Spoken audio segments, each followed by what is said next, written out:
What is up, everybody? Welcome back to the channel. Thank you so much for choosing to watch this video. If you're new here today, my name is Betty. Welcome to AZ family. For all the returning subscribers, karibuni. Thank you so much for being here today. I appreciate your support, guys. Today I want to talk about a question somebody asked on the comment section from the previous video. Lucy Wangeshi, she asked about home ownership, what I think about owning a home in Phoenix, and is it worth it? Is it a good way of investing? Guys, I'm not into real estate, but I can just put in something that I know, just a little information, what I know and what I believe when it comes to home ownership. Yeah, I know a lot of people here, they are homeowners, people watching. Even if you are not in this country, probably in another country, and you're a homeowner, you can chip in the comment section and share more about what you believe in when it comes to owning a home. And of course, guys, owning a home is always a good idea. Like, I don't think there is anybody out there who will, well, there are people who will discourage you from buying a home based on their own reasons. For me, I believe in investing. I love investments. Let me tell you what, if I had the money, all I'll be doing is investing. And when it comes to investing, age, there is no like an age limit, or the age that you are supposed to start, like, oh, when you hit 30, that is when you're supposed to start. You can start investing when you are young, and you can invest when you're older. It all depends on where, at what point you are able to, because investing means you're putting money into something, or you're working towards a goal, and it all depends on when you are able to do it. If you're able to invest when you're younger, good for you, go for it. I see some people, they buy homes when they are 23, and let me tell you, a lot of parents, they support their children into home ownership, and I believe that is a very good idea. If, like, this is always my prayer, when my son is done with college or uni, I want to help him. I'm not gonna like just give him the money, oh, here, give him a home, but when he gets his first job, I want to be part of a blessing to him, and give him advice, and give him some financial support towards him getting his first home. Yeah, because why do we work so hard? We work hard for our children, and we want to see our children succeed. And if you're able to chip in, tell your child, okay, now you are at this age, you are 24 years old, or you're 23 years old, and what do you have? You have a job. What do you have for down payment? I can give you something little to add on to whatever down payment you have, and you get your first home. Of course, not their forever home, because they are still growing, they can move to different places. I don't call my home a forever home.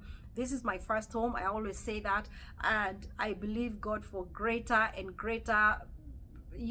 God will take me to greater places, and who knows where I'm gonna be in the next coming years. You never know. Yeah, so I never call this my forever home, but at some point people do buy their forever home when you're sure that you are not looking into moving, that you're not looking into expanding, that you're not looking into downsizing, because you can have a whole big old home, and when you're older you feel like, okay, I'm gonna go down a little bit. So you can buy your forever home where you're buying where for sure you are raising your kids in that home, and forever you're gonna be in that home. And you can buy a home not calling it a forever home, and it will end up being a forever home. It all depends. So when it comes to investments, as long as you are able to do it, it's a good thing. A lot of people, they I remember when I got my home, some people, they commented and they said, oh, that's a debt, it's a 30-year mortgage, and that is a debt you owe. And if you feel like you cannot get a mortgage, or you can not get a property because you're scared of that 30-year debt, then my friend, I don't know what to help you. Look for the money and buy cash. For me as Betty, I'm not very smart when it comes to these, not smart, sorry. I'm not very good when it comes to real estate and all the knowledge, because there's so much when it comes to real estate. And there are so many people who know so much about real estate and what's the best thing to do. But for me, what I do is, when I got this home, it's unfortunate because when I was buying my home, the interest rate wasn't so bad. But in between the time of getting the home and closing, the interest rate was going like crazy, was going up like crazy. And it came to a point where that guy told me, the loan officer was like, okay, now these interest rates are going up so bad, we don't know where it's heading to. We need to lock it in at where we are right now before it goes much higher. And thank God we did. We locked it in.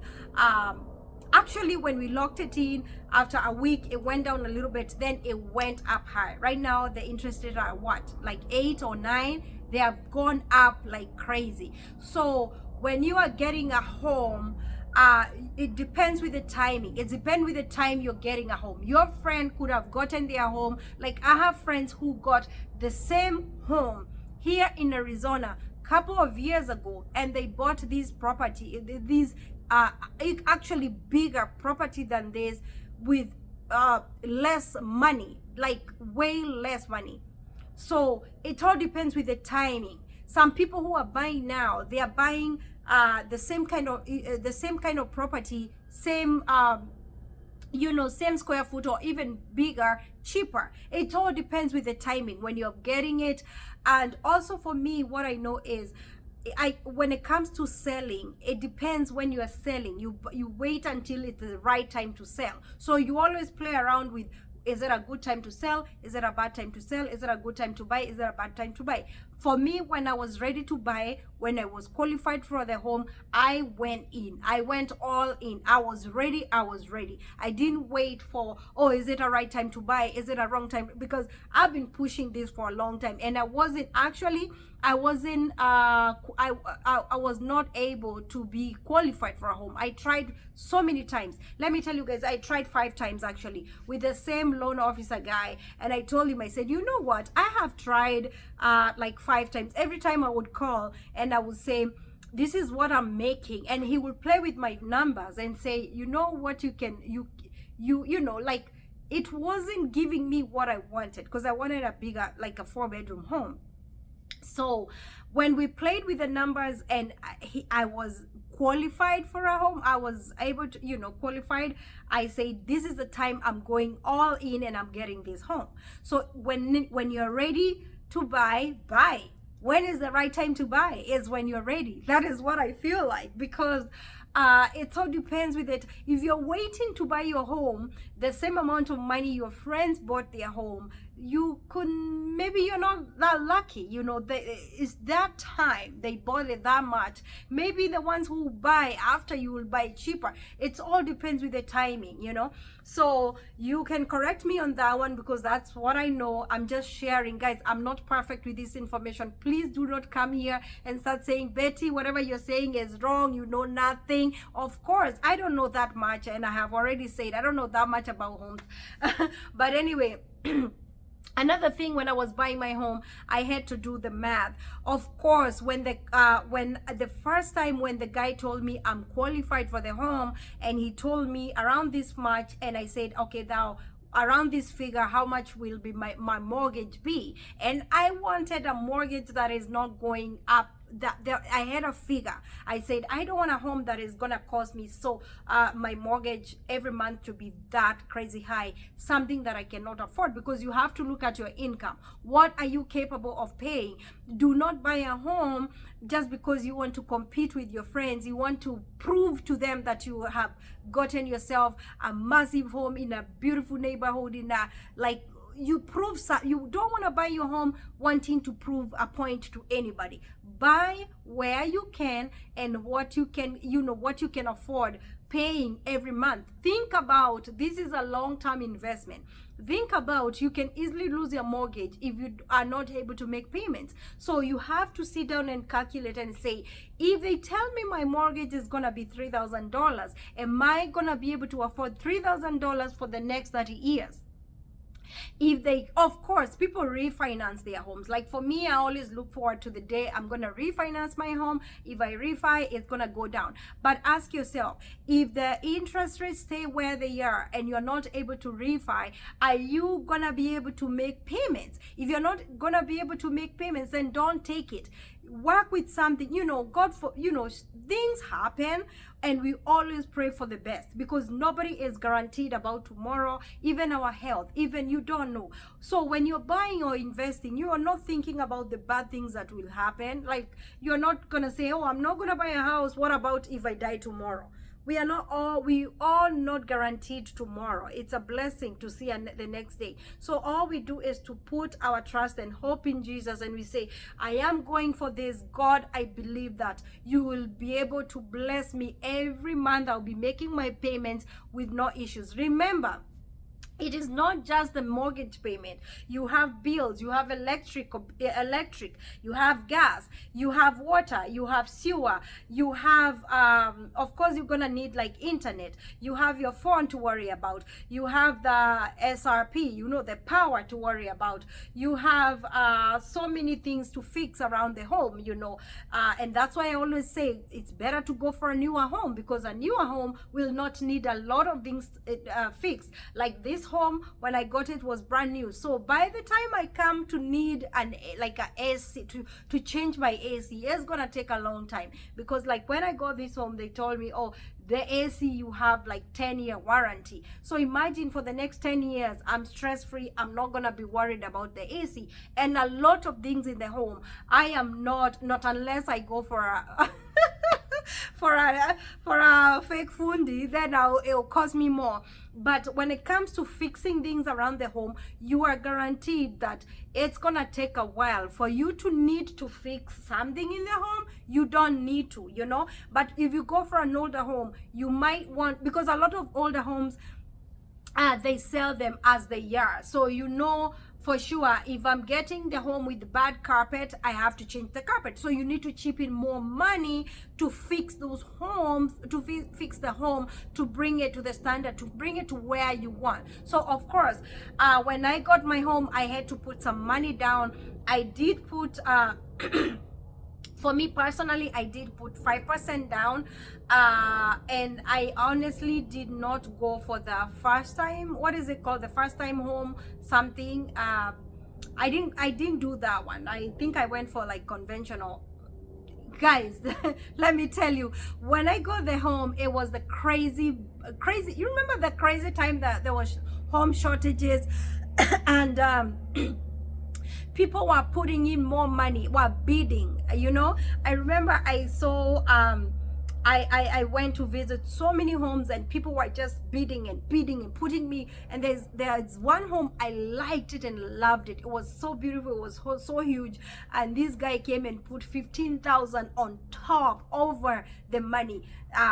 So like it was tight, buying, the competition was really tight. That time was crazy. But anyway, it is what it is. So anyway, when you are getting a home, think about if you are able to afford that mortgage, and if your income allows you to afford that mortgage, because I'm telling you, you don't want to lose your home.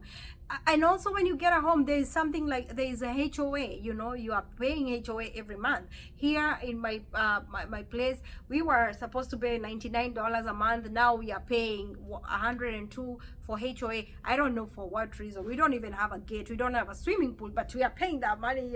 We don't even have like a playground, like a huge big old, I honestly don't know why they charge so much money when but it depends also with the community. So there are those things you have to put into consideration. After I pay my mortgage, will I afford to eat? And when they are giving you the mortgage, they will sit down with you and say, okay, your income is $6,000, $7,000. If you pay the mortgage $3,000, are you left with something? Your income is $3,000. If you give you a home that is worth $2,000, are you gonna be able to? How are you gonna survive? I mean, that is, the mortgage will cost you $2,000. How are you going to survive? And that's why you find you are not qualifying for a home. Also, credit matters a lot.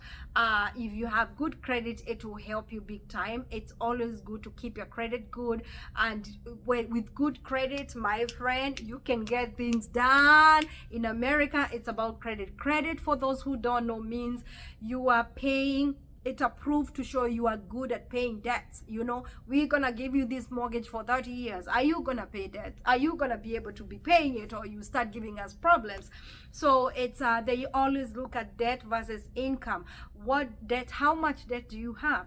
If they're giving you this money, I mean, debt versus income. If you have so much debt, then your income is this low, your debt is that high, or they are neck to neck. So it affects it affects you when it comes to being qualified for a home, because they will say, okay, you have so much debt, try and bring your debt down. So they look at the car payment. How much do you owe? On this car you owe $30,000, and how much is that is how much is your income. So they will look at your income, your debt, and they'll be like, okay. So whenever you're going to look for a loan for the mortgage, always make sure that your debts ziko uko chini, your credit is high, your debt is low. That is what I know, and that is what I did. And for me, I decided when I got my home, I prayed God and I said, how do I get out of this mortgage without having to pay it for the next 30 years? If you pay the same amount, whatever, like the minimum pay, then you may be probably going to be stuck for like you're going to be stuck for the next 30 years. But also learn to put something extra towards the principal. That is what I learned. I watch a lot of YouTube channels, and I talk to my my realtor and my loan officer, and they gave me the same advice. They said, if you are able to, you don't have to, you can pay the minimum, but if you're able to, always put something towards the principal. It's okay, mommy, you can wait for me. Give me 2 seconds. I'm taking Nyla my daughter to the mall. Don't drop. It's okay. Come say hi to guys real quick. I'm sorry. Say hi to guys, and then please wait for me, and I will do your hair. Not your hair. I will take you to the mall. I did her hair. Bend. Let's show. Okay, wait for me, okay? Wait for me, okay? Yeah, so I said, okay, I'll take this advice and I will be putting something towards the principal. Guess what? If you put not half of your mortgage, if you put something towards the principal, something more, mommy, stop. I want to see something in those dots. I'm sorry, guys, hold on. Oh my goodness. I now forgot where I was. When it comes to kids, and that's why I'm doing the video out here, because I'm thinking, oh, she's there, she's quiet, let me just come and do the video real quick, and here she is. But anyway, she will just give me a few minutes. I'm supposed to take her to the mall. One thing, if you promise the kids you're taking them somewhere, you better be quick, because they don't have that kind of patience. So I'm trying to rush through this video. So one thing, I was talking about putting something towards the principal, and that way it'll push down the years you're paying your home. Like for me, I always say, God help me, but in the next 15 years I want to be done with this home, and that's my goal. I don't know, I honestly pray that in the next the longest time it will take me to pay off the home, paying it off, will be probably the 15 years. I don't know, things change, but that's my prayer, and that's what I'm pushing at. I have a friend of mine, she told me she want to pay off her home in the next 5 years. I don't know, everybody is different, and she's serious. She said she want to pay it off in the next 5 years. For me, my goal is 15 years. and my goal is to work towards like getting another property, like a condo, like an apartment, something that I can be renting, you know, like we all have those goals. Those are my goals. That's me, Betty. That's what. So I believe in home ownership is good, guys. The freedom you have. If I want to change my tiles, I put carpet, I can. When you're renting, you cannot do that. When you're renting, you're so worried about, oh my goodness, I have to sign the lease every year. You have to sign the lease. In Kenya, where I come from, when you're renting a property, not all places actually, I believe, I don't know, because things have changed a lot, but when I was there, you did not need to sign a lease when you're living in an apartment. Here you sign the lease. You either sign a 6-month lease or 1-year lease. In my country, you don't have to do that. Well, I don't know about now, maybe people are signing leases, but here you have to sign a lease. So every year you renew the contract. You say, okay, and you know what, every year a lot of places they increase the rent.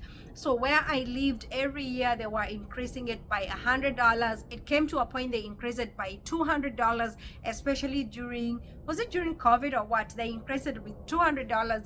It was crazy. And that's when I decided, I made up my mind and I said, I am going to buy a home no matter what, because my rent had gone up from the time I lived there. My rent had gone up from 1,300. I remember when I first moved in, my rent was 1,300. It went to like it was going up I think every year they were pushing it like $200 or something.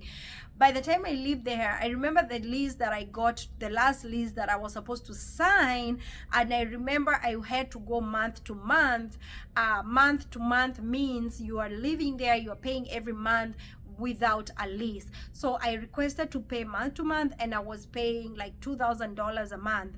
And I was supposed to sign a lease that is, I believe my lease was up to like 2,000 something.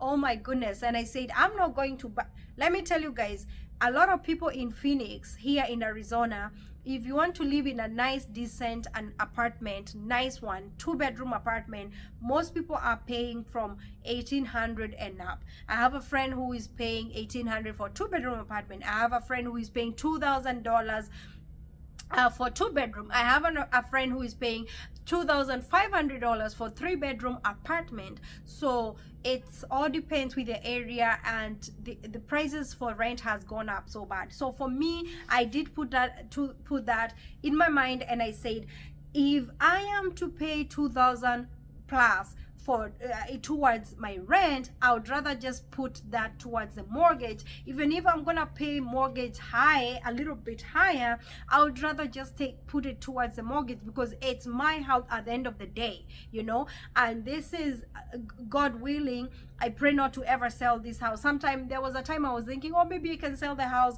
but I always pray that may God help me to be able to afford to get another place, but not to sell it. Keep it, you know, keep it as an investment. So but things change. As I say, things change. You never know where God wanna take you in the next coming years. So that's an advantage of paying your own home. Every year, some money goes towards the interest. Of course, most of the money go toward the interest, and others go toward the principal. And that's why I said, always put something towards the something extra towards the principal. That means by the end of the year, you have chipped in a good chunk towards the principal, and that's bringing the years down. So yeah, think about the rent. Even if you're not paying a mortgage, you are still paying rent. So for those people who talk about 30-year mortgage, 30-year debt, just so you know, you are still paying 30-year rent. There's no way out. You need shelter. So this is also it gives you that freedom to fix whatever to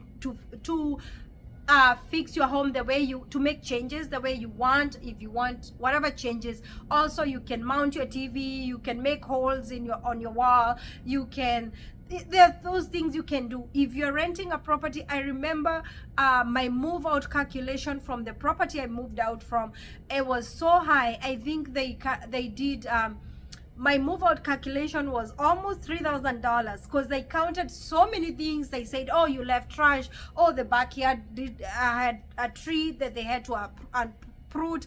Oh, they had so many things. Also, the cleaning, that you have to get somebody to come and clean for you, like a professional to come and clean. The painting, they charge for the painting, they charge for cleaning the carpet. So many calculations when it comes to somebody to a home that you are renting. When you're moving out, you will have to fix that home to leave it the way you rented. And you know, when you have kids, sometimes they draw on the wall. There is no way you can leave the walls like that with a lot of drawings. You know, it's a lot of things. An advantage when you own your home, the kids can have not the freedom to draw on the wall, but even if they do it, you are able to change the paint. You are able, when you're renting, you can change the paint. When you're owning a home, you can change the paint. So it's a lot of advantages when it comes to that. Another advantage is you are able to raise your kid in the same community. They can keep friends for a longer time. When it comes to moving, when it comes to living in a rental property, you can be, the owner can ask you to move out even when you're not ready. They can say, hey, after your lease is up, you can move because we want to sell our property. So you have no choice. For me, if I want to live here for the rest of our lives, we can live here. As long as we can afford it, we can live here for the rest of our life. So our kids can know, I mean, my kids, my kids, they can know the neighbors. They can keep the same friends from kindergarten to high school. You know, if their friends haven't moved, for the ones that are not moving, they can have the same friends for longer time. You know, those are the kind of advantages. I believe there are some advantages that I'm forgetting, or the good thing about owning a property, a home, and it's a good thing. It's an investment. You know, in the future, if I want to sell the property, of course I'm gonna get something from the home. Will make the money. You'll get some equity. And if I want to go and invest in Kenya, if I have paid this home, and I know that and I have seen people who bought their properties like 10 years ago here, or 5 years ago, or 10 years ago.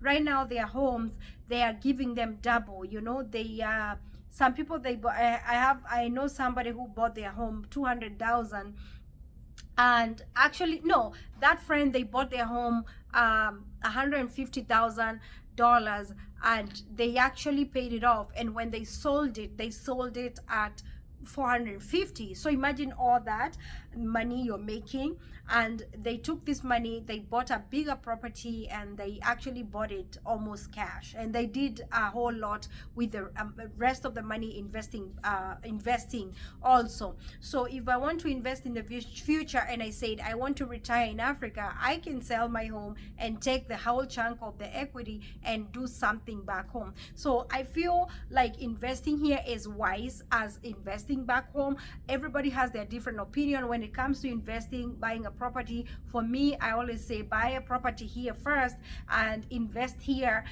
instead of investing back home. I have little kids.